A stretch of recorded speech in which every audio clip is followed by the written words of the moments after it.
या दंत धावन करें, माने दांत साफ करें। अब दांत साफ कैसे करें? पित्त प्रकृति के लोगों को हमेशा दांत ऐसी चीज से साफ करना जो कषाय हो, स्वाद में तिक्त हो, स्वाद में। कषाय समझते हैं? कड़वा, जो स्वाद में कड़वा है और तिक्त है, ऐसी चीजों से आपको दांत साफ करना। क्योंकि तो पित्त को कम करना, कंट्रोल करके रखना, यह कषाय और तिक्त स्वाद की चीजों से ही होगा। तो इसका मतलब यह है कि आप नीम का दातुन करें, जो कषाय भी है, तिक्त भी है। भागवत जी ने कॉलगेट के लिए मना किया है। कॉलगेट था ही नहीं तो लिखा भी नहीं है उन्होंने कहा कि आप नीम का दातुन करें। और नीम से भी अच्छा एक दातुन उन्होंने बताया, मदार। मदार समझते? मदार का एक पेड़ होता है, वो कहते नीम से भी अच्छा है, क्योंकि वो और ज्यादा कषाय है और ज्यादा तिक्त।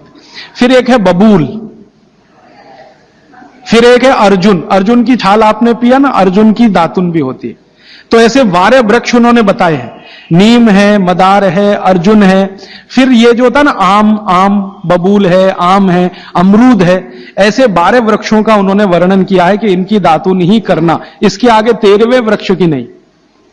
और वो डिटेल लिखा है किताब में, आप ले सकते। जब उन्होंने आगे लिखा है वो मैं अभी बता दूं।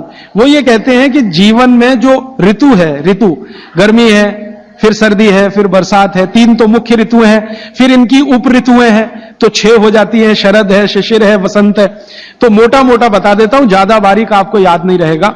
वो ये कहते हैं कि जब गर्मी का सीजन है, गर्मी माने अप्रैल से शुरू कर लीजिए, उगादी से शुरू कर लीजिए, नहीं तो आप मकर संक्रांति से ही मान लीजिए। तो मकर संक्रांति से लेकर जब तक गर्मी है, माने बारिश नहीं होती, तब तक नीम के दातुन की बात कही उन्होंने।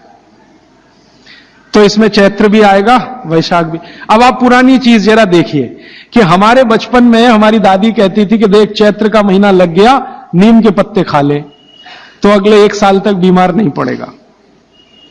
तो वो समय यही आता है जो भागवत जी का कैलकुलेशन। क्यों?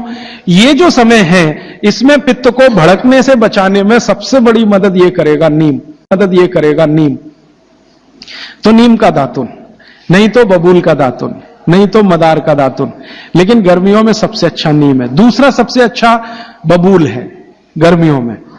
और सर्दियों के दिन में सबसे अच्छा दातुन है अमरूद के पेड़ का दातुन। सर्दियों में सबसे अच्छा अमरूद के पेड़ का।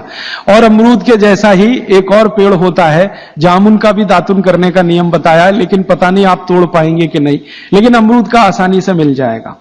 और फिर ज्यादा बारिश के दिनों में जो वो बोलते हैं तो आम का भी कर सकते हैं, अर्जुन का भी कर सकते हैं। और आप बोलेंगे जी पूरी जिंदगी अगर नीम का ही दातुन करें तो कर सकते हैं। 3 महीने लगातार करके थोड़े दिन छोड़ देना, फिर 3 महीने कर लेना। वो थोड़े दिन छोड़ने का नियम ध्यान रखना। तो फिर आप बोले थोड़े दिन छोड़ दिया तो क्या करें? उस दिन दंत मंजन कर लेना।